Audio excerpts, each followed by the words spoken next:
எபேசியருக்கு நிருபத்தில் ஒரு வசனத்தை வாட்சி நாம் தியானிப்போம்.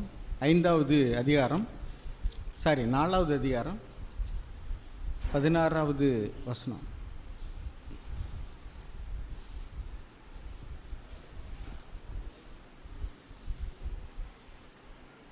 பதினஞ்சு 16 கூட வாசிக்கலாம். 15-16 எபேசியர் 4:15-16 தமிழில் வாசிங்க யாராவது.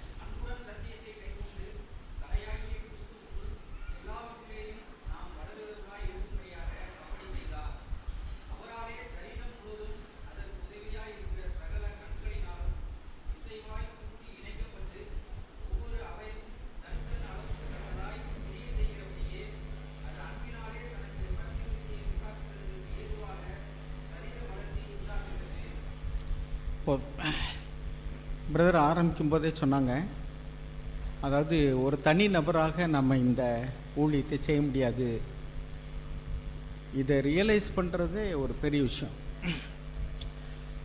இன்றைக்கி பெந்தகோஸ்தேலையும் மற்ற இடங்கள்லையும் தனிநபர் ஊழியம்தான் நடந்துக்கிட்டு இருக்கு. அவங்க சுவிசேஷ பாரம் உள்ளவங்களாக இருப்பாங்க. சுவிசேஷத்தை அறிவித்து ஆத்துமாக்களை ரட்சிப்புகளை நடத்துவாங்க. அதுக்கப்புறம் அவங்க அந்த அதிகாரத்தை, அந்த ஆளுகையை வேறு யார்ட்டையும் கொடுக்க விருப்பம் இல்லாமல் அவங்களே தொடர்ந்து நடத்துவாங்க.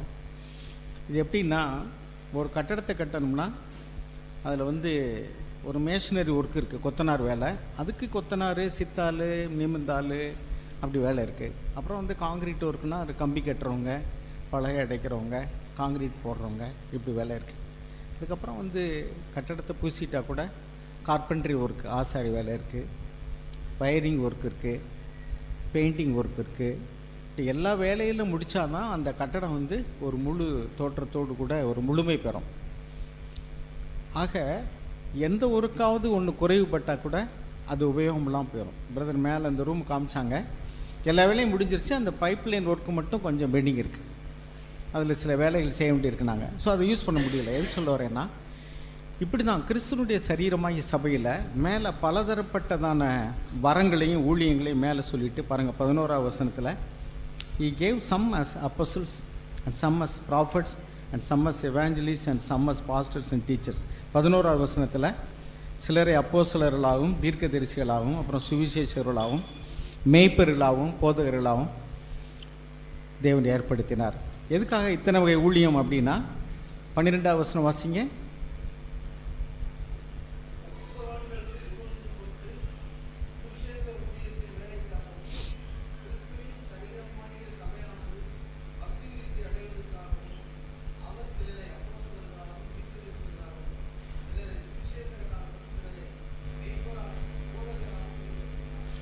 போதும். சபையில் முன்னாடி நின்று நடத்தக்கூடிய சகோதரர்கள், என்னால் இது முடியாது. அதாவது சபையில் நம்ம எப்போதுமே விளங்கிக்கணும், தனி நபராக எவருமே இம்பேலன்ஸ்டு தான். நான் சொன்னது மாதிரிக்க ஒரு கொத்தனார் எவ்வளோ திறமைசாலியாக இருந்தாலும் முழு கட்டடத்தை கட்ட முடியாது.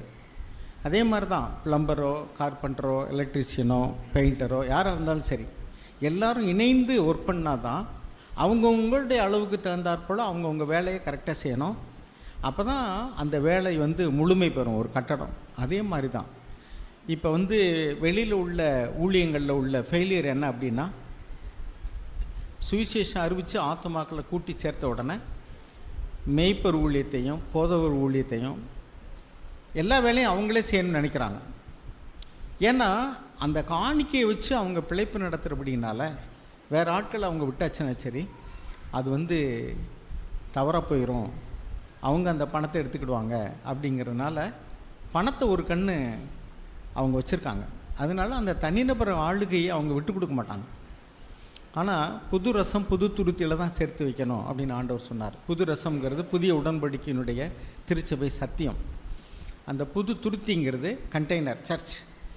அப்போ புதிய உடன்படிக்கையின் சத்தியம் இந்திய புதிய உடன்படிக்கையினுடைய திருச்சபைக்கு உள்ளதான அந்த அமைப்புக்குள்ளே தான் அது ஆரோக்கியமாக ஒரு வளர்ச்சியை கொடுக்கும். இப்போ இந்த 5 விதமான ஊழியங்கள்னு வரும்பொழுது எல்லா ஊழியத்துக்கும் ஒரே மாதிரியான முக்கியத்துவம் இருக்காது. அப்போ அங்கே ஒருத்தருக்கு ஒருத்தர் ஒரு போட்டி அல்லது பொறாமைகள் அல்லது இயேசு கிறிஸ்துனுடைய அப்போஸ்தலர்களுக்குள்ளே சீஷர்களுக்குள்ளே நான் பெருசா நீ பெருசா யார் நமக்குள்ளே பெரியவனாக இருக்கக்கூடும் அப்படின்லாம் வந்து எண்ணங்கள் எழும்புனது போல் நமக்குள்ளே எழும்ப முடியும். இங்கே தான் இன்றைக்கி நம்ம கேட்ட சத்தியம் நமக்கு ரொம்ப ஆணித்தரமாக கிரியை செய்யணும். கோதுமை மணியானது நிலத்தில் விழுந்து செத்தால் தான் அது என்ன செய்யும்? மிகுந்த பலனை கொடுக்கும். சாகாவிட்டால் தனித்திருக்கும். ஒரே ஒரு பிரதர் வந்து என்னால் தான் எல்லாம் அப்படின்னு நினச்சாருன்னா அவர் இன்னும் சாகலை, அவர் தனியாக தான் இருப்பார். அதே மாதிரிக்க நான் தான் எல்லாம் அப்படின்னு நினச்சா வேறு யாரும் அவரோடு கூட இணைந்து ஊழியம் செய்ய முடியாமல் போயிடும். நம்ம எல்லாருமே வந்து ஒவ்வொரு விதத்தில் வந்து பலகீனர்களாக தான் இருக்கிறோம். தனி நபராய் ஒவ்வொருத்தரும் இம்பேலன்ஸ் தான். அப்போ தேவன் ஏன் அப்படி வச்சுருக்காருன்னா, எபேசியர்கள் நிருபத்தில் 1வது அதிகாரத்தில் 23வது வசனத்தை வாசிங்களேன்.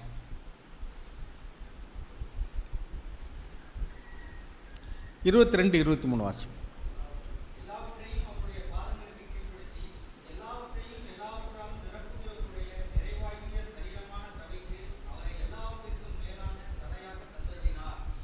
இதை எப்படி நாம் புரிஞ்சுக்கிடணும்னா, எல்லாவற்றையும் எல்லாவற்றாலும் நிரப்புகிற அப்படிங்கிறத விட எல்லாரையும் எல்லாவற்றாலும் நிரப்புகிற அப்படின்னு போட்டால் தான் கரெக்டாக இருக்கும். எல்லாரையும் வச்சு எல்லா வரங்களையும் எல்லா ஊழியத்தையும் கொடுத்து தேவன் வந்து சபையை ஆசீர்வதிக்கிறார். அப்போ எல்லோரும் இருக்கிறோம். ஒருத்தருக்கு போதிக்கிறவரும், ஒருத்தருக்கு மேய்ப்பருடைய ஊழியம், ஒருத்தருக்கு வந்து அப்போஸ்தலர் ஊழியம், சபைகளை ஸ்தாபிக்கிறது, ஒருத்தருக்கு வந்து ஒரு சுவிசேஷன் சொல்லக்கூடிய ஒரு பாரம். இப்படி எல்லாரையும் வச்சு எல்லா வரங்களையும் கொடுத்து குறைவுகளை நிறைவாக்குகிறார். உதாரணத்துக்கும் இந்த கட்டணம் கட்டணும்னாக்கும் இங்கே நடக்கக்கூடிய வேலைகளுக்கு வேண்டிய எல்லா பொருள்களையும் ஒரு இடத்துல வைக்கிறோம். அதுக்கு வேண்டிய எல்லா ஆட்களையும் ஒன்றா அனுப்புகிறோம். அவங்கவுங்க போய் அவங்கவுங்களுடைய பவுண்ட்ரியில் நின்று அவங்கவுங்க வேலையை அவங்கவுங்க செய்யணும். இப்போ மண் கிடக்குது, கல் கிடக்குது, சிமெண்ட் இருக்குது, களவு போடுறதுக்கான எல்லாம் தட்டு, கரண்டி, மற்ற எல்லாமே இருக்குது. அப்போ அவங்கவுங்க வேலையை அவங்கவுங்க போய் பொறுப்பாக நின்று செய்யணும். வந்த உடனே அவங்க என்ன செய்வாங்க, ஒரு கலவையை போடுவாங்க, மண்ணள்ளி கொட்டுவாங்க, சலித்து அப்புறம் மண் சிமெண்ட்டு போடுவாங்க. அது எத்தனை போடணும்னு கொத்தனார் சொல்லுவார். அதை கரெக்டாக மிக்ஸ் பண்ணி கொடுப்பாங்க. அப்புறம் மிக்ஸ் பண்ணி கொடுத்தோன்னே அது சித்தாள் அல்லது நிமித்தாள் கொண்டு அள்ளி கொண்டு கொடுப்பாங்க. ஒரு கொத்தனார் எடுத்து அவர் கட்டுவார். ஒரு பக்கம் கல், மண் எல்லாம் முடித்தோடனே அப்புறம் அந்த ஒரு குறிப்பிட்ட காலம் வந்த உடனே ஆசாரி போய் அவர் வேலையை செய்வார். அவர் வேலையை செஞ்சுட்டு அவர் போயிடுவார். அப்போ அவங்கவுங்க வேலையை அவங்கவுங்க செஞ்சு முடிஞ்ச உடனே அவங்க அடுத்த வேலைக்கு போயிடுவாங்க. அப்போ இசைந்த ஆத்துமாக்களாய் ஒன்றே சிந்தித்து கிறிஸ்துனுடைய சரீரமாகிய சபை வளர்ச்சி அடையணும் அப்படிங்கிறதே நம்முடைய நோக்கமாக இருக்கணும். This is our father's business. நான் அடிக்கடி சொல்லுவேன், என் பிதாவுக்கு அடுத்த வேலை நான் இருக்க வேண்டும் என்று உங்களுக்கு தெரியாதான்னு சொல்லிட்டு. இது வந்து ஒரு பிதாவினுடைய வேலை, இயேசுனுடைய வேலை. சபையை நான் கட்டுவேன்னார் ஆண்டவர் சொன்னார். இது என் சபை, நான் கட்டுவேன்னார். நீங்களும் நானும் கட்ட முடியாது. அன்லஸ் கர்த்தர் வீட்டை கட்டாராகில் கட்டுவருடைய பிரயாசம் விருதா. தேவன் வந்து சபையை கட்டலைன்னா அவருடைய பிரயாசம் விருதா. ஏன்னா ஆண்டவரே சொன்னார், இது என்னுடைய சபை, நான் கட்டுவேன்னார் இல்லையா? I will build my church அப்படி தான் சொன்னார். அப்போ ஆண்டவர் தான் ஒரு இடத்துல சபையை கட்ட முடியும். இப்போ கொட்டப்பட்ட கல்லெல்லாம் வந்து கட்டப்பட்ட கட்டடம் ஆகாது. இப்போ ஒரு கும்மலாக இந்த இடத்துல வந்து கல் கொட்டி கிடக்கு, இந்த கட்டடம் கட்டுறதுக்கு தேவையான எல்லா பொருள்களுமே இங்கே இருக்குன்னா அது கட்டடமாக முடியுமா? அதை கட்டுவதற்கான ஆட்கள் வந்து எதை, கல்லை எங்கே வைக்கணும், கலவை எப்படி போடணும், நிலை எங்கே வைக்கணும். அப்போ ஒரு என்ஜினியரிங் பிளான் தேவைப்படுது. அது கீழே வந்து ஒரு மேஸ்திரி கொத்தனார் இருக்கார். அவர் வந்து அந்த கட்டுமான வேலைகளை செய்கிறாரு. அதே மாதிரிக்க வந்து ஒவ்வொருத்தரும் அவங்களுடைய வேலையை, அவங்களுக்கு ஒரு டைரக்ஷன் இருக்குது. மொத்தத்தில் யார் கட்டுறா? கொத்தனார் தான் கட்டுறாரு. இந்த கட்டடத்தை யார் கட்டினான்னா கொத்தனார் கட்டுறாருன்னு சொல்லுவோம். யார் ஓனரோ அவரை தான் சொல்லுவோம். யாருங்க இந்த இடத்துல வீடு கட்டுறாருன்னு கேட்டால் யார் வந்து முதலாளியோ அவர் பேரை தான் சொல்லுவோம். ஏன்னா அவர் தான் அதுக்குள்ளே எல்லா ரிசோர்ஸஸும் அவர் தான் பணம் கொடுத்து பிளானை கொடுத்து இப்படி கட்டி தங்கங்கிறாரு. கொத்தனார் கட்டினார்னா கொத்தனார் அது வழியே போகும்போது அடுத்த வீட்டில் வேலை செய்வார் சொல்ல, இந்த வீடு நான் தான் கட்டினேன் பாரு. அதுக்கு என்ன அர்த்தம்னா அந்த கன்ஸ்ட்ரக்ஷன் ஒர்க்கை நான் பண்ணேன்னு அர்த்தம். அதே அந்த ஹவுஸ் ஓனர் வந்தான்னா இது என் வீடு தான் அப்படிம்பார். அவர் தான் அந்த வீட்டுக்கு ஓனர். அப்போ அதே மாதிரி தான் நம்முடைய திருச்சபைக்கு, இந்த இப்போ திருத்துறைப்பூண்டி திருச்சபைன்னா இதுக்கு யாருக்கு ஓனர்? அது ஆண்டவராக இயேசுக்கு. அவருடைய ரத்தத்தினால தான் நம்ம எல்லோரும் ரட்சிக்கப்பட்டிருக்கோம். அவருடைய சித்தத்தினால தான் நம்ம ஒன்றா கூடி இருக்கிறோம். அப்போ நம்ம எல்லோரும் ஒன்றா இசைந்து கட்டப்படணுங்கிறது அவருடைய நோக்கம். இப்போ நாம் இப்போ உதாரணத்துக்கு ஒரு ஓனர் கடை வச்சுருக்காரு. அவருக்கு 2-3 பசங்க இருக்காங்க. நீங்கள் எப்போ அந்த கடையை பார்த்துக்குங்கடான்னு சொல்லிவிட்டு அவர் போயிடுறாரு. இவங்க 3 பேரை நான் பெருசாக நீ பெருசான்னு சண்டை போட்டு அந்த கடை தாறுமாறாக நடந்துக்கிட்டுன்னு வச்சுக்கலேன். வர்றேன் போகிறோம், என்னத்தையும் அவனை எடுத்துகிட்டு போகிறேன், வேலை செய்கிறவன் கிளம்பிட்டு போகிறான்னாக்கும் அந்த ஓனர் என்ன சொல்லுவார், நான் பெருசாக நீ பெருசான்னு சண்டை போட்டுக்கிறவனை பார்த்து எல்லாரையும் பற்றி வெளியே தள்ளிட்டு இங்கே போங்கடான்னு வேலைக்கு நான் ஆளை போட்டு செய்கிறேன் பாரு, இல்லையா? அப்படி தான் ஒரு உதாரணத்தை ஆண்டவர் சொன்னார். ஆக நாம் ஒவ்வொரு வேலையை செய்யும் பொழுதும் நம்ம மைண்டில் இருக்க வேண்டிய என்ன எதுனாக்கும், திஸ் இஸ் காட்ஸ் ஒர்க், இது தேவனுடைய வேலை. அப்போ ஆண்டவர் சொன்னார், ஒரு சீசன் என்ன நாமத்தின் நிமித்தம் ஒரு கலசம் தண்ணீர் குடிக்க கொடுத்தவனு கூட அதுக்குரிய பலனை பெறாமல் போகான்னு சொன்னார். அப்போ ஒரு சகோதரர் சுவிசேஷம் சொல்கிறாரு, நம்ம பக்கத்தில் இருக்கிறோம், நமக்கு அந்த கிஃப்ட் கிடையாது. அப்போ என்ன செய்யணுன்னாக்கும், ஆண்டவரே எப்படியாவது இந்த ஆத்மா ரட்சிக்கப்படணும், அவருக்கு ஞானத்தை தாங்க, அவர் சொல்கிற சுவிசேஷத்தின் மூலமாக இந்த ஆத்மாவை நீங்கள் எப்படியாவது ரட்சித்துருங்க. இப்படி நீங்கள் ஜெபம் பண்ணிக்கிட்டீங்க வச்சிங்களேன், சுவிசேஷம் சொல்லுகிற சகோதரர் சுவிசேஷம் சொல்லிக்கிட்டு இருப்பார். ஆனால் அவருக்கு பக்கத்தில் இருந்து உங்களுடைய ஜெபம் அவருக்கு கிருபையை தரும்படிக்கு நீங்கள் ஜெபத்தை ஏறெடுத்துக்கிட்டு இருக்கீங்க. இப்போ தான் நீங்கள் 2 பேரும் இசைந்து கட்டுறீங்கன்னு அர்த்தம், இல்லையா? இப்போ நீங்கள் ஒரு ஆத்மா உங்ககிட்ட வர்றாங்க, உங்களுக்கு அவங்க புத்தி சொல்கிற அளவுக்கோ அல்லது ஒரு பிரச்சனை குடும்பத்தில் அதை விசாரிக்கிறதுக்கோ உங்களுக்கு ஞானம் இல்லை. நீங்கள் சபையில் உள்ள யாராவது ஒரு சகோதரர்கிட்ட போய் சொல்கிறீங்க, அப்படிப்பட்ட ஞானமுள்ள சகோதரர்கிட்ட போகணும். அப்படி போகிறதுக்கு பதிலாக நான் இவங்ககிட்ட கொண்டு விட்டேன்னா சரி, அவங்களுக்கு தானே பேர் கிடைக்கும், எனக்கு பேர் கிடைக்காது அப்படின்னு நினச்சோம்னா நம்மளை தேவன் உபயோகப்படுத்த முடியாது. ஏன்னா பாபிலோனுடைய ஆவி என்ன தெரியுமா, நமக்கு பேர் உண்டாக பண்ணுவோம் வாருங்கள். ஆதியாகமம் 11ஆம் அதிகாரத்தில் என்ன வசிக்கிறோம், ஒரு வானலாவிய கோபுரத்தை கட்டி நமக்கு பேர் உண்டாக பண்ணுவோம் வாருங்கள். அது பாபிலோனிய ஸ்பிரிட்டு, நமக்கு பேர் உண்டாகணும். ஆனால் புதிய ஏற்பாட்டில் என்ன எழுதியிருக்குன்னா 1 கொரிந்தியர் 10ஆம் அதிகாரத்தில், நீங்கள் புசித்தாலும் குடித்தாலும் எதை செய்தாலும் தேவனுடைய நாமம் மகிமைப்படும்படியே செய்வீர்களாக. அதே ரோமர் 11:36 எழுதியிருக்கு. பாருங்கள், ரோமர் 11:36 வாசிங்க.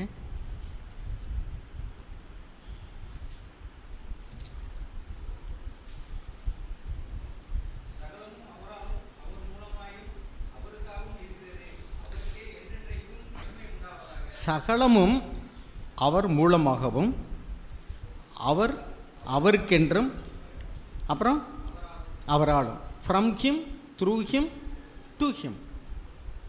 ஸோ ஒரு கட்டடத்தை ஒரு கட்டுறாருன்னா அவர் யாருக்காக கட்டுறாரு, அவருக்காக கட்டுறாரு. நீங்கள் ஒரு வாகனத்தை வாங்குறீங்க, உங்களுக்காக வாங்குறீங்க. ஸோ நீங்கள் உங்கள் உபயோகத்துக்கு, உங்கள் இஷ்டப்படி உபயோகத்துக்கு நீங்கள் அதை வாங்குறீங்க. அதே மாதிரி தான் ஒரு வீட்டை கட்டுறோம்னா அவருடைய வசதிக்கு, அவர் குடியிருக்கிறதுக்கு அவருக்கு கட்டுறார். அப்போ தேவன் சபையை கட்டுறாருன்னா அவருக்கு பேர் உண்டாகும்படி தான், அவருக்காக, அவர் மூலமாக, அவருக்கென்று. இதை நம்ம மறந்துடவே கூடாது. நமக்காக இல்லை, நமக்கு பேர் உண்டாகும்படி அல்ல, நமக்கு ஒரு பேர், ஒரு பந்தா, அதுக்காக அல்லவே இல்லை. அப்போ இன்றைக்கி உலகத்தில் சொல்லுவாங்க, இவங்கெல்லாம் ஆடு திருடுறவங்க. எங்களெல்லாம் பார்த்து அந்த காலத்தில் சொன்னாங்க, இவங்க ஆடு திருடுறவங்க, சுவிசேஷம் சொல்லி ஆத்மாக்களை ரெட்ஷிப்புகளை நடத்த மாட்டாங்க. யாராவது சுவிசேஷம் சொல்லி நம்ம ஒரு 2 ஆத்மா கூட்டி வச்சுருந்தோம்னா அதை களவாண்டு போயிடுவாங்க. உண்மை என்னென்னா, ஓனரு யார் விலைக்கரை செலுத்தினாரோ அவருக்கு தான் ஆடு சொந்தம். விலைக்கரை செலுத்துறது யார்? ஆண்டவராகிய இயேசு. அப்போ விலைக்கரையை செலுத்தினவருக்கு தான் ஆடு சொந்தம். நம்மளாம் வேலைக்காரர்கள். இது ஒரு மந்தை, அது ஒரு மந்தை, அது ஒரு மந்தைன்னு வச்சுங்களேன்.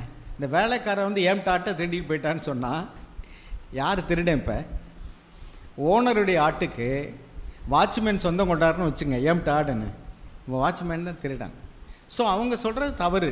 ஆனால் அதே சமயத்தில் நாங்கள் ஆரம்பத்தில் சபையாக இருக்கும் பொழுது இதே வார்த்தை எங்களை குறித்து சொன்னாங்க, இவங்களாம் ஆடு திருடுறாங்கன்னு. நான் ஆண்டவரே நாங்கள் அப்படி தான் இருக்கிறோம்னு தான் நான் சொன்னேன். நாங்கள் திருடலை, நீங்கள் தான் ஓனர். ஆனால் அவங்க நீங்கள் சுவிசேஷம் சொல்கிறது இல்லை, ரட்சிக்கப்படாத ஆத்மாக்களை சந்தித்து ரட்சிப்புக்குள்ளே நடத்துறதுக்கு நீங்கள் எந்த பிரயாசமும் எடுக்கிறது இல்லை. ரட்சிக்கப்பட்டு சபையில் நாங்கள் வச்சுருந்தோம்னா நீங்கள் அவங்கள கூட்டிகிட்டு போயிடுறீங்கன்னு சொல்கிறாங்களே, அது உண்மைதான் ஆண்டவரே. நாங்கள் ரட்சிக்கப்படாத ஆத்மாக்களை சந்திக்கணும், எங்களுக்கு உதவி செய்யுங்கன்னு நான் ஏற்றுக்கொண்டேன். இன்றைக்கி பாருங்கள், மந்தையில் வந்து நான் இப்போ பிரதர்ஸ்ட்டை பேசும்போது அதான் சொன்னேன், இன்றைக்கி சபைகளில் என்ன நடக்குதுன்னா மேனேஜர்ஸ் அண்ட் மேனேஜிங் டைரக்டர்ஸ் தான் இருக்கிறாங்க சர்ச்சஸில். ஆனால் ஆண்டவர் சொன்னார், என்னுடைய ஆடுகள்லாம் மேய்ப்பன் இல்லாத ஆடுகளை போல் இருக்கிறது, அறுப்புக்கு மிகுதி வேலையாட்களும் கொஞ்சம், அறுப்புக்கு எஜமான் வேலையாட்களை அனுப்பும்படிக்கு நீங்கள் பிதாவாகிய தேவனிடத்தில் ஜெபம் பண்ணிக்கொள்ளுங்கன்னு சொன்னார். அப்போ அந்த வேலையாட்கள்ங்கிறதுக்கு இங்கிலீஷ் என்ன எழுதியிருக்குனாக்கா ஒர்க்கர்ஸ்னு எழுதியிருக்கு, ஒர்க்கர்ஸ். அப்போ God needs workers, field workers. அறுப்புக்கு ஃபீல்டில் போய் வேலை செய்கிறதுக்கு ஆடுகளுக்கு மேய்ப்பன், அறுப்புக்கு வேலையாட்கள். அப்போ இன்றைக்கி வந்து நம்ம மேனேஜிங் டைரக்டர்ஸ் மாதிரி இருக்கோம்னு வச்சுங்களேன். அதாவது யாரோ பண்ணி வச்ச வேலையை இப்போ நிர்வாகம் பண்ணிகிட்ருக்கோம். ஞாயிற்றுக்கிழமைனா நம்ம வந்து ஒரு ஆராதனை ஒழுங்கு பண்ண வேண்டியது, 4 பாட்டை படிக்க வேண்டியது, அப்புறம் ஒரு ஒர்ஷிப்பு அல்லது ஒரு செய்தி, எல்லாருக்கும் சோத்தை போட்டு மணி அடித்தா சோறு, மாமியார் வீடுன்னு சொல்லிட்டு சபை முடிஞ்சிருச்சுங்க எல்லாம் வீட்டுக்கு போங்க, அப்புறம் அடுத்த வாரம் ஞாயிற்றுக்கிழமை வாங்க, மணி அடித்தா சோறு. எல்லாத்துலேயும் ஃபாஸ்டிங் சர்ச்சஸில் இருக்கோம். இங்கே தான் ஃபீஸ்டிங் சர்ச். நம்ம வந்து ஃபீஸ்டிங் சர்ச். இப்படி தான் இருக்கிறோம் நம்மளாம். இப்போ managers and managing directors. God needs workers. தேவனுக்கு வந்து வேலையாட்கள் வேணும். அப்போ அருமையானவர்களே, நம்ம எப்போ வேலையாட்களை மாற போகிறோமோ அப்போ தான் ஆண்டவர் வந்து களஞ்சியத்தில் சேர்க்க முடியும். இன்றைக்கி வந்து சுவிசேஷ ஊழியம் நம்ம செய்யணும் அருமையானவர்களே. இப்போ எனக்கு சுவிசேஷ ஊழியம் செய்ய முடியலை, ஒரு போதிக்கிற வாரம் இருக்குது, இன்னொருத்தருக்கு வந்து சுவிசேஷம் அறிவிக்கக்கூடிய பாரம் இருக்குது, இன்னொருக்கு வந்து ஒரு மேய்ப்பனுடைய இருதயம் இருக்குது தகப்பனை போல். நாம் எல்லோரும் ஒன்றா இணைஞ்சிட்டோம்னு சொன்னால், உனக்கு நான் உதவி செய்கிறேன், எனக்கு நீ உதவி செய். ஒரு ஓமை சொல்லுவாங்க, எல்லா பதார்த்தங்களையும் நடுக்கொண்டு டேபிளில் வச்சு 2 பக்கம் ஆட்களை உட்கார வச்சாங்களாம். உட்கார வச்சுட்டு என்ன சொன்னாங்கன்னா, இந்த கையை நீ மடக்கக்கூடாது, எவ்வளோ வேணாலும் சாப்பிட்டுங்கன்னா. கையை நீ என்ன செய்யக்கூடாது, மடக்கக்கூடாது. கையை மடக்காமல் எப்படி சாப்பிட முடியும்? அப்போ 2 குரூப்பில் அப்படி வச்சாங்களாம். ஒரு குரூப்பில் உட்காந்து அப்படியே வச்சுக்கிட்டு உட்காந்துட்டு இருக்கானா, இல்லை நல்ல பதார்த்தங்கள் இருக்குது, டேபிள் அந்த பக்கம் ஒரு குரூப், இந்த பக்கம் ஒரு குரூப்பு, அப்படியே உட்காந்துருக்கான். ஏன் கையை மடக்காமல் நான் எப்படி சாப்பிட முடியும்? இன்னொரு குரூப் என்ன பண்ணாங்களாம், இப்படி அள்ளி இப்படியே ஊட்டுறது, அவன் அள்ளி இவனுக்கு ஊட்டுறது, காலி பண்ணிட்டாங்க எல்லாத்தையும். அப்போ அவங்களுடைய மோட்டிவ் எப்படி இருக்குது பாருங்கள். இவன் வந்து தனக்கானதே தேடுகிறவன், எனக்கு என்ன கிடைக்கும், நான் எப்படி சாப்பிட்றது, ஏன் பசிக்கு எப்படி சாப்பிட்றது. இன்னொரு வந்து கிறிஸ்துவனுடைய சிந்தை உள்ளவன். காலையில் சொன்னோம்ல பிலிப்பியர் 2ல், அவங்க என்ன சொல்கிறாங்க, தனக்கானதே இல்லை, நான் சாப்பிட முடியாட்டா பரவாயில்லைங்க, நீ சாப்பிடுந்தா. அவன் வந்து நீயும் சாப்பிடு, முடிஞ்சு வச்சா. ஸோ இப்படி தான் கிறிஸ்துவனுடைய சரீரமாகிய சபையில் நம்ம எப்படி ஊழியம் செய்யணும்னா, ஒருவர் முன்னாடி நின்று பிரசங்கம் பண்ணுறாரா, பரவாயில்ல, நான் பிரசங்கம் பண்ண எனக்கு வாய்ப்பு கிடைக்கலையா, ஆண்டவரே நீங்கள் அவருக்கு எப்படியாவது உபயோகப்படுத்துங்க, பரவாயில்ல. சபை கட்டப்படணும், உங்களுடைய பிஸ்னஸ்ஸு நல்லா நடக்கணும். 3 பேர் அண்ணன் தம்பி, நான் சொன்னேன், கடையை வந்து அப்பா விட்டுட்டு போயிட்டார். இப்போ கடையில் உட்காந்துருக்கிறவர் வந்து அண்ணன் தம்பி யாரோ, தம்பி போய் முதல்ல கல்லால் உட்காந்துட்டார், பரவாயில்ல. அண்ணன் வந்து சரி பரவாயில்ல, நீ நல்லா பார்த்தீங்கன்னா நல்லதுப்பா, நான் போய் சரக்கு எடுத்து கொடுக்குறேன், நீ போய் ஒருத்தன் பொட்டலம் போடு, நீ வந்து கல்லால் உட்காந்து காசு வாங்க. இப்படி எவனா ஒருத்தன் அந்த வேலையை செஞ்சுன்னா சரி நான் இன்னொரு வேலையை செய்யட்டும் அப்படின்னு செஞ்சால் அந்த வேலை நல்லாயிருக்கும் இல்லையா? இப்போ தனக்கானது தேடுகள் என்ன நினைப்பாங்க, டே நான் மூத்தாள், நீ என்ன போய் பெரிய ஆள் மாதிரி முதலாளி மாதிரி கல்லால் உட்காந்துருக்க, இறங்கடா, நான் தான் அங்கே உட்காரணும் அப்படின்னு சொன்னால் அவன் என்ன சொல்லுவான், அந்த வேலையை என்னால் தூக்க முடியாது, நான் பார்க்க முடியாது, நீ பார்த்தா அப்படிம்பா. இன்னொருத்தன் என்ன சொல்லுவான், என்ன நீங்கள் 2 பேரும் தான் அவருக்கு பிறந்தியலா, நான் பிள்ளை இல்லையா, போங்கடா நான் தாண்டான்னு சண்டை விட்டு கிடந்தாருன்னு அப்பா வந்து என்ன செய்வார், எல்லாரும் அடித்து துரத்து போங்கடா வெளியே. இப்படி தானே இருக்கும். அப்போ it is our father's business.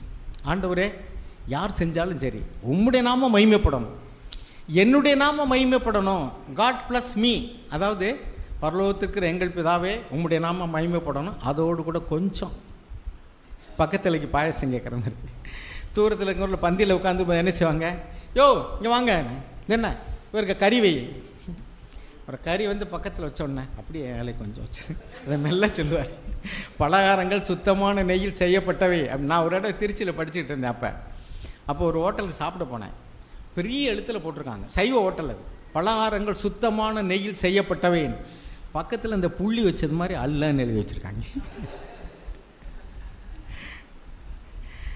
அதே மாதிரி தான் பக்கத்துலைக்கு பாயசங்க, யோ இங்கே வாயா, இங்கே பாயசம் ஊற்ற, என் இலைக்கு பாயசம் தானே எல்லோரும் அசிங்கமாக நினைப்பாங்களா, அதனால் இந்த இலைக்கு ஊற்றுன்ட்டு பக்கத்தில் வந்து ஒன்று என் இலைக்கு கொஞ்சம் அப்படியே ஊற்றிடு.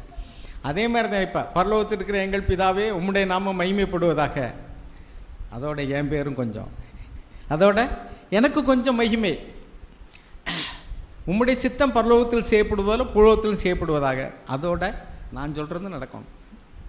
ஸோ இப்போ வந்து நம்முடைய பேருக்கு அவர் சொன்னார், என்னுடைய மகிமையை நான் வேறு ஒருவனுக்கும் கொடேன். நம்மளாம் பணத்தை திருடாதவங்களாக இருக்கலாம், ஆனால் மகிமையை திருட விரும்பலாம். எனக்கு பேர் உண்டாகணும். அப்போ நமக்கு பேர் உண்டாக கட்டுவோம்னு வரும் பொழுது கண்டிப்பாக வந்து நான் முதல்ல சொன்ன குரூப் மாதிரி தான், ஒருத்தன் சாப்பிடவே மாட்டான். ஏன்னா அவன் அவனுக்கானதே சிந்திச்சு கொண்டிருக்கிறான். என்ன எனக்கு சாப்பிட்டா தானே ஏன் வேறு நினைக்கும், உனக்கு கூட்டினா எனக்கு என்னையா கிடைக்குன்னு நினச்சா சரி 2 பேர் உட்காந்துருக்க வேண்டியதான். ஆனால் இவன் அவனுக்கானதையும் அவன் இவனுக்கானதையும் யோசிக்கும்போது சபை கட்டப்படும். இப்படி தான் அருமானவர்களே, சபையில் அவர் செய்யட்டும் நமக்கு என்ன அப்படின்னு நினைக்கிறது சரியான ஆவி கிடையாது. எனக்கு என்ன கிடைக்கும், பேதுரு போய் சொன்னார், இதோ நாங்கள் எல்லாத்தையும் விட்டுட்டு வந்தோமே எங்களுக்கு என்ன கிடைக்கும். ஆண்டவர் சொன்னார், நீங்கள் எல்லோரும் இந்த 12 கோத்திரத்தை விசாரிக்கக்கூடிய பொறுப்பில் இருப்பீங்க, ஆனாலும் எனக்கு என்ன கிடைக்குங்கிற ஆவியில் நீ செஞ்சின்னா முந்தினோர் பிந்தினோர் இருப்பீங்கன்னார். எனக்கு என்ன கிடைக்கும், ஒரு பணம் கூலி உனக்கு, சரி நான் போய் வேலை செய்கிறேன், காலையிலேருந்து சாயங்காலம் வரைக்கும் மங்குன்னு வேலை செஞ்சான், ஒரு பணம் பேசினேன்ல இந்தாப்போ. ஏன்னா அவன் கூலியை பேசி கூலிக்காக தான் வந்தான். கடைசியாக போனவன் கூலியே பேசலை. மத்தேயு 19 நினைக்கிறேன்ல, 19:20 அதில் அவன் கூலியே பேசலை. ஏப்பா நீ வேலையே இல்லாமல் இருக்கிறிய, தோட்டத்தில் போய் வேலை செய்கிறியா, ஐயா செய்கிறேன், எனக்கு வேலை கொடுத்தா போதுமையான்னு போயிட்டான். அவன் போய் என்ன வேலை பார்த்துருப்பான், கொஞ்சம் தான் வேலை பார்த்துருப்பான். கடைசியில் என்னன்னாக்கா அதில் வந்து அவங்களுக்கு பாடம் புகட்டணுங்கிறதுக்காகவே முதல்ல என்ன செய்கிறாரு, பிந்தி வந்தவனுக்கு முந்தி கூலி. அட வேலைக்கு தான் லேட்டாக வந்தேன், வேலையும் ஒழுங்காக செய்யலை, இவனுக்கு முதல்ல கூலி வேறையா, வேணும்னு தான் செய்கிறார் அவர். முதல்ல வந்தவனுக்கு முதல்ல கூலி கொடுத்துருந்தா பின்னாடி வந்தவனு ஒன்றும் சொல்லியிருக்க மாட்டான், இங்கே பிரச்சனையே இருந்திருக்காது இல்லையா. தெரியாதுல்ல இவங்களுக்கு எவ்வளோ கூலி கொடுத்தான்னு அவருக்கு தெரியாது, அவன் வாங்கிட்டு அவன் போயிருப்பான். பிந்தி வந்தவனுக்கு முந்தி ஏன் கொடுக்குறாரு, அவன் உள்ளத்தில் உள்ளது வெளியாகட்டும், வெளியரங்கமாகும்போது தான் அப்படி செய்கிறார். அதனால் ஒருவேளை சபையில் பிந்தி வந்தவரை முந்தி உற்சாகப்படுத்தி இந்தாங்க நீங்கள் சபையை நடத்துங்க, நீங்கள் தான் மூப்பர்னு சொல்லிட்டான்னு வச்சுங்க, எத்தனை பேருடைய இறுதியும் பொங்க போகுதே தெரியல. நான் வந்து எவ்வளவு நாளாக சபை ஆரம்பித்ததுனாலேருந்து இங்கே இருக்கிறேன், நான் தான் சீனியரு. ஒரு ஊரில் ஒரு சபையில் நான் போனேன், அந்த சபையில் வந்து கொஞ்சம் என்கரேஜ் பண்ண வேண்டி இருந்துச்சு. அது ஏற்கனவே வேறு பிரதர்ஸ் பார்த்தது, இப்போ போய் நாங்கள் கொஞ்சம் பொறுப்பாக இருக்கிறனால அந்த சபையில் போய் கவனிக்க வேண்டி இருந்துச்சு. அப்போ கணக்கெலாம் இங்கே ஒழுங்காகவே இல்லை. அதாவது பணத்தை தப்பு பண்ணலை, ஆனால் கணக்கு வழக்கு ஒழுங்காக எழுதி அது நீட்டாக இல்லை. அந்த கணக்கு பார்த்த பிரதர் வந்து ரொம்ப ஒரு கொஞ்சம் வயது முதிர்ந்த சகோதரர், ரிட்டையர் ஆகிற ஏஜில் இருக்கார், கவர்மெண்ட் வேலையில் இருக்கார், ஆனால் கணக்கெல்லாம் ஒழுங்காக எழுதலை. அப்போ அவரை வந்து நீங்கள் காலையர்களுக்கு வாங்க, அங்கே எப்படி புக்ஸ் எல்லாம் மெயின்டைன் பண்ணுறாங்கன்னு பாருங்கள் அப்படின்னு சொன்னால் அவரால் வர முடியாது. ஏன்னா அவர் ஆஃபீஸில் பொறுப்பாக நல்ல பெரிய போஸ்ட்டில் இருக்கார், ஆனால் இந்த கணக்கு எழுதி அவருக்கு பழக்கம் கிடையாது, அவர் ஒரு மேனேஜர் ரேங்கில் இருக்கார். அப்போ நான் என்ன செஞ்சேன், அங்கே ஒரு வாலிபர், ஒரு கிராஜுவேட்டு, அவரை கூப்பிட்டு நீங்கள் வாங்க, அங்கே வந்து எப்படி இந்த கணக்கெல்லாம் எழுதுறதுங்கிறத தெரிஞ்சுட்டு வாங்க, ஒரு கட் ஆஃப் டேட்டு, அதாவது இந்த டேட்டில் இருந்து நீங்கள் என்ன செய்யுங்கன்னாக்கோ கரெக்டாக அதே மாதிரி எழுத ஆரம்பிச்சிருங்க, எழுதி அவருக்கு ஹெல்ப் பண்ணுங்கள், அவரே பணப்பொறுப்புலாம் பண்ணிட்டு நீங்கள் கணக்கு எழுதுங்க, இதுக்கு முன்னாடி உள்ளதில் அப்புறம் நம்ம சரி பண்ணுவோம் அப்படின்ட்டு ஒரு குறிப்பிட்ட டேட்டு வச்சு இங்கே என்னென்ன books, cash book, bank book, அப்புறம் வந்து அந்த வரவு செலவு வவுச்சர் எப்படி போடுறது இதெல்லாம் சொல்லி கொடுத்து அவருக்கு நோட்டும் நாங்கள் வாங்கி கொடுத்து வவுச்சர் பிரிண்ட் பண்ணி கொடுத்து அனுப்பி விட்டேன். இவர் போனவுடனே சர்ச்சுக்கு வந்த ஒரு குடும்பம் வெளியே போயிட்டாங்க. என்னென்னா இவர் வந்து இப்போ வந்து ஒரு வாலிபர், நாங்கள்லாம் எவ்வளோ சீனியராக இருக்கிறோம், எங்களை விட்டு அவருக்கு போய் கொடுத்தோம். அட என்னையா கொடுத்தோம், சம்பளம் கொடுத்தோமா, இல்லை அவருக்கு எதுவும் டெசிக்னேஷன் கொடுத்தோமா, ஒன்றும் கிடையாது. ஒரு வேலை இங்கே யாருமே பார்க்கறதுக்கு இல்லாமல் கிடக்கு, அந்த வேலையை செய்கிறதுக்கு ஒரு வாலிபனை கூப்பிட்டு இந்த வேலையை செய்ய சொல்லிவிட்டு அடுத்து பெண்டிங் ஒர்க்கு பூரா அவரை நான் எழுத சொன்னேன். ஒரு நோட்டு புதுசாக வாங்கி போட்டு இதே மாதிரிக்கு பேக்கில் பின்னாடி இருந்து போய் எழுதிட்டு வாங்க அப்படின்ட்டு. ஆனால் அவர் என்ன நினச்சிட்டாரு, அது ஒரு டிக்னிட்டின்னு நினச்சிட்டார். வேலையை வந்து அதாவது சிலுவையும் சிங்காசனம்னு ஒரு காலத்தில் ஒரு ட்ராமா ரேடியோவில் கேட்டேன் நான். ஒரு பொறுப்பை வந்து சிலுவையாக நினச்சோம்னா அது சிங்காசனம் மாதிரிக்கு அவங்களுக்கு இருக்கும், சிங்காசனத்தில் உட்காந்த மாதிரி இருக்கலாம். எப்போ நீ அதை சிங்காசனம் நினச்சியோ அப்போவே அது உனக்கு சிலுவையாக மாறிடும். அதுதான் அந்த ட்ராமாவுடைய தீம். அதே மாதிரிக்கு பாருங்கள், ஒரு சகோதரர் எங்கள் ஊரில் திருமணத்துக்காக பேசணும்.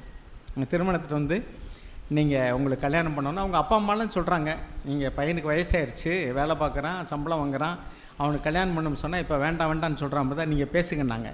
அந்த பிரதர்கிட்ட நான் கூப்பிட்டு, என்ன பிரதர் உங்கள் அப்பா அம்மாலாம் சொல்கிறது கரெக்டு தானே, உங்களுக்கு வயசாகிடுச்சுல, நீங்கள் உங்களுக்கு கல்யாணம் பண்ணிக்கலாம்ல, ஏன் வேண்டாங்கிறீங்க? பிரதர் எனக்கு கல்யாணம் நினச்சாலே பயமாக இருக்கு அப்படின்னா. ஏன்னு கேட்டேன். எங்கள் அப்பா காலையில் 5 மணிக்கே எழுந்திரிச்சு எங்கள் அம்மா கூட அவ்வளோ வேலை செய்வார், என்னாலேலாம் அப்படி செய்ய முடியாது பிரதர். அவங்களுக்கு நிறைய பிள்ளைகள் அந்த வீட்டில்.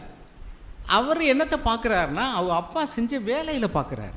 அவங்க அப்பா வந்து காலையில் எழுந்திரிச்சு இந்த பிள்ளைகளுக்காக அவங்க அம்மா சமையலுக்கு ஹெல்ப் பண்ணி அவங்கள ஸ்கூலுக்கு ரெடி பண்ணுறதுக்கு அப்பா ஹெல்ப் பண்ணி அவ்வளோலாம் பண்ணுறாரு. நம்மளெல்லாம் முடியாது. ஏன்னா இப்போ உள்ள இளவட்டங்கள்லாம் காலையில் 7 மணிக்கு மேலே தான் எழுந்திரிப்பாங்க. அவங்களுக்கு 7 மணின்னா அவங்களுக்கு 5 மணி. ஆக அவர் யோசிச்சுட்டு இப்படி சொல்கிறாரு. ஆனால் இன்னொரு இடத்துல சின்ன வயசில் இருக்கிறவன்ட்டே வந்துன்னா, எனக்கு எப்படா யாராவது எனக்கு கல்யாணம்னு பேச மாட்டாங்களா, எவனவனுக்கோ கல்யாணம் பண்ணுறாங்க, எனக்கு ஒரு கல்யாணம்னு பேசக்கூடாதா? வாலிய பிள்ளைகள் கூட சின்ன வயசுல யாருக்காவது கல்யாணம் பண்ண சரி இப்போ எப்படி பார்த்துக்கிட்டே இருக்கோம். உனக்கு கல்யாணம் பண்ண இன்னும் 10 வருஷம் கிடக்கு, இப்போ ஏன் போய் அங்கே உட்காந்துட்டான்னு உட்காந்துருக்க.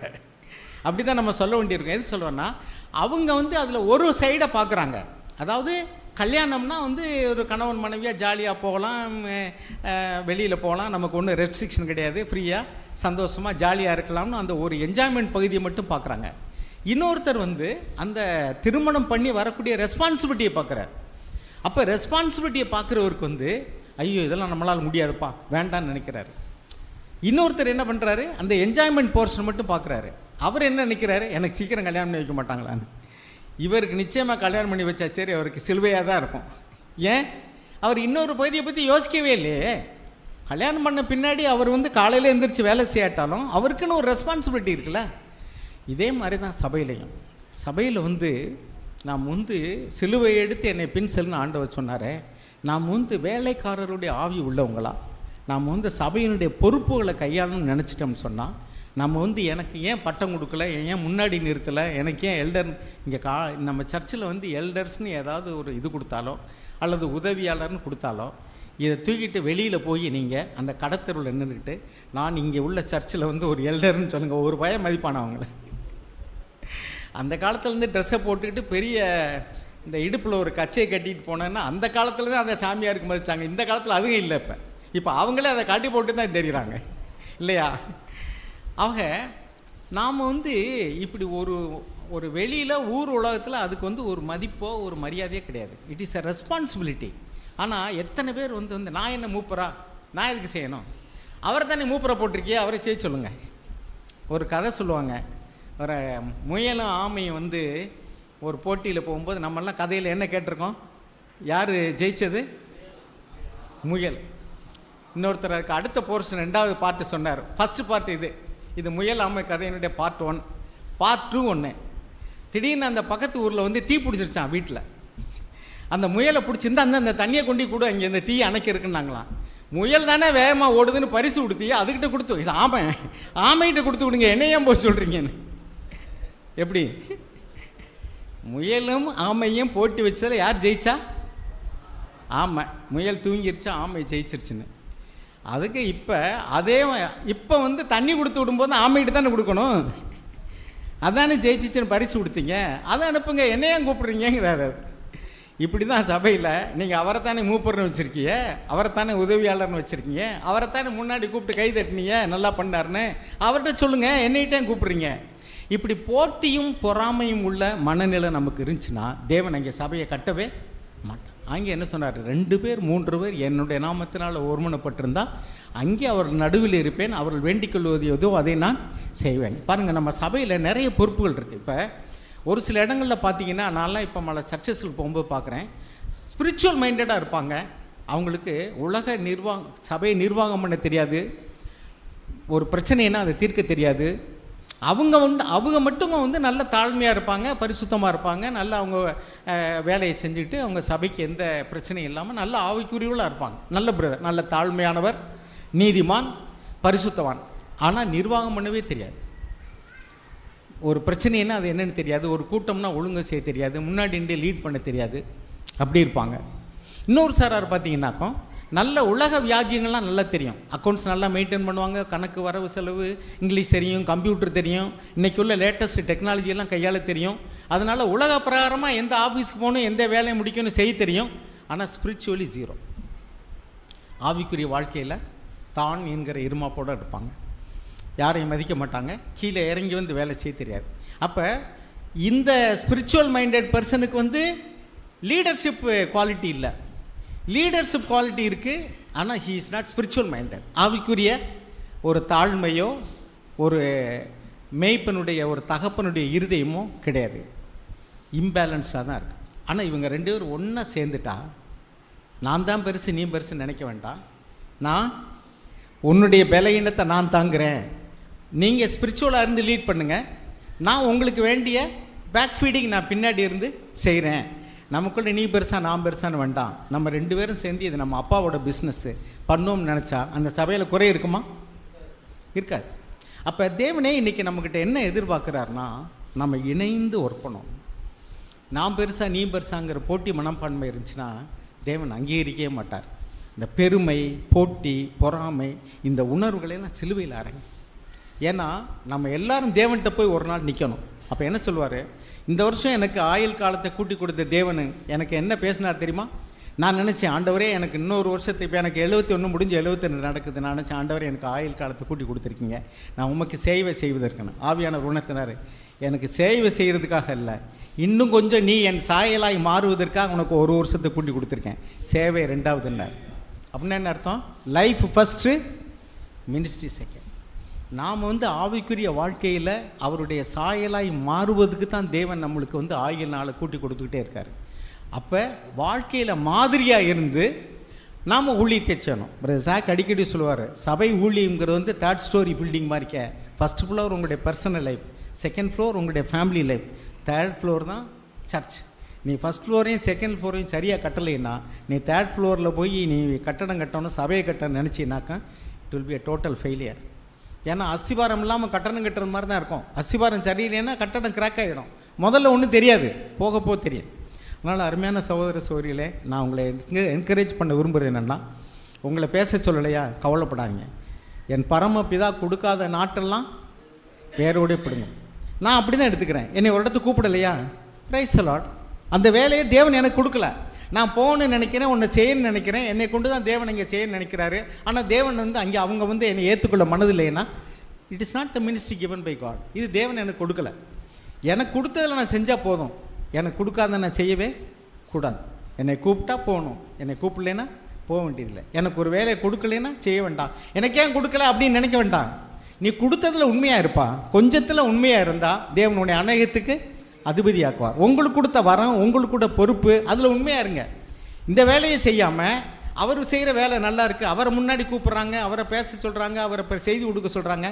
நான் ஒன்று சொல்கிறேன், தேவன் வந்து ஒரு வீட்டில் ஒருத்தர் வாட்ச்மேனாக போட்டிருக்காரு, ஒருத்தர் சமயக்காரராக போட்டிருக்காரு, ஒருத்தர் தோட்ட வேலைக்கு போட்டிருக்காரு, ஒருத்தர் வந்து நிர்வாகம் பண்ணுறதுக்கு மேனேஜரை போட்டிருக்காரு. ஒவ்வொருத்தரையும் கூப்பிட்டு உனக்கு என்ன வேலையை கொடுத்தோன்னு அதை ஒழுங்காக செஞ்சியன்னு கேட்பாரா? இல்லை சம்பளம் கொடுக்குறதுக்கு முன்னாடி நீ ஏப்பா சமைக்கலைன்னு வாட்ச்மேன்ட்டை கேட்பாரா? நீ ஏப்பா தோட்டத்துக்கு தண்ணி விடன்னு சொல்லிட்டு மேனேஜரை கேட்பாரா? கேட்க மாட்டார். அதனால உங்களுக்கு என்ன வேலையை கொடுத்தாரோ அதுக்கு நீங்கள் வந்து உத்தரவாதத்தோடு கூட வேலை செய்யுங்க. உங்களுக்கு பொறுப்பை கொடுக்கலையா, கண்டிப்பாக வந்து உங்கள்கிட்ட என்ன கொடுத்தாரோ அதுக்கு தான் தேவன் கேட்க போகிறார். எவனுக்கு அதிகம் கொடுக்கப்பட்டதோ அவனிடத்தில் அதிகம் கேட்கப்படும். லூக்கா 12:46 48 நினைக்கிறேன். ஆக கொஞ்சமாக கொடுத்தா கொஞ்சமாக கேட்க போகிறாரு, கூட கொடுத்தா கூட கேட்க போகிறாரு. உங்கள்கிட்ட ஒன்றுமே கொடுக்கலைன்னு யாருமே சொல்ல முடியாது. ஏன்னா அந்த தாளந்து ஓமையில் ஒரு தாளந்தாவது ஒருத்தர் கொடுத்தாங்க. ஆக நாம் வந்து இன்னொருவரோட போட்டி, பொறாமை, பெருமை, பிரிவினை, இந்த ஆவியெல்லாம் தூக்கி தள்ளி விட்டுருங்க. என்னைக்கு சாவும்னு நமக்கு தெரியாது. ஏன்னா நம்முடைய ஆயுள் யார்கிட்ட இருக்குது? தேவனுடைய கரத்தில் இருக்குது. அப்போ இன்னைக்கு மறித்தா எங்கே போய் இருப்போம்? அந்த பணக்காரனை போல், ஐயோ எனக்கு எவ்வளோ கொடுத்துருக்கீங்க, என்னை சேர்த்து வச்சுருக்கையெல்லாம் வச்சு அநேக வருஷத்துக்கு நான் நல்லா இருப்பேன். ஆண்டவர் சொன்னார், முட்டாள். இங்கிலீஷில் ஃபூல்னு தான் எழுதியிருக்கு. இன்றைக்கி ராத்திரினுடைய ஆத்மா எடுத்துக்கொள்ளப்படும், நீ சேர்த்து வச்சதை எவன் அனுபவிக்க போகிறான்னு ஏன்டா அப்படி பெருமையாக இருக்கேன்னார்.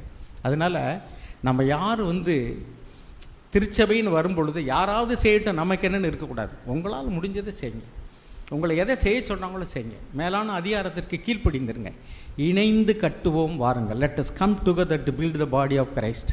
அவனவனுக்கு என்ன வேலையை கொடுத்தாரோ அதை செய்யுங்க. கொடுக்காத குறித்து கவலைப்பட வேண்டாம். நீங்கள் கொஞ்சத்தில் உண்மையாக இருந்தீங்கன்னா பொறுப்பு உங்களை தேடி வரும். உள்ளவன் எவனோ அவனுக்கு கொடுக்கப்படும், இல்லாதவனோ அவனிடத்தில் எடுத்துக்கொள்ளதும் எடுத்துக்கொள்ளப்படும். God bless you all.